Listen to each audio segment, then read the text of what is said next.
اجي نقول لكم علاش حكيمي ما داش احسن لاعب في افريقيا.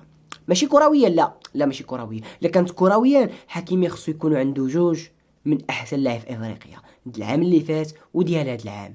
اولا العام اللي فات مشات له مع اوسيمي اللي تا هو نيجيري، وهذه جايه لها. نيجيري قالوا له شنو دا، قال لك دا البطوله ديال الطاليان. حكيمي الرابع عالميا مع المنتخب ديالو، ودا جوج كؤوس مع باريس سان جيرمان.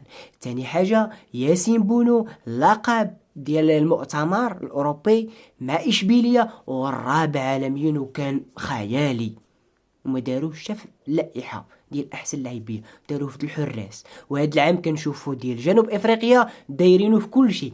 شنو دار تا هو؟ دا البطوله ديال جنوب افريقيا. المنطق كاينش والو.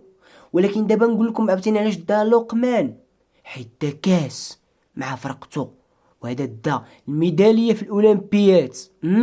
ميداليه في الاولمبيات، وزيد عليها جوج كؤوس مع الفريق ديالو وما عجبهمش. لا ولكن نقول لكم علاش دا لقمان، حيتاش نيجيريا عندها اكثر صحفيين كيصوتوا على هذه الجائزه. هادشي علاش الخلاصه، هادشي علاش هما ديما الكؤوس، هاد الالقاب، هاد اللعيبات الزويونين تيديهم غير هما. وسير رجع تفرجوا تلقاو ديك الزويونين اي نيجيريا، اي بلاصه فيها نيجيريا هما اللي داينها. ما يمكنش تكون نيجيريا ويديها شي واحد اخر، لا ما يمكنش، حيت هما اللي كيصوتوا. وهذه هي افريقيا، مازال خصها تخدم.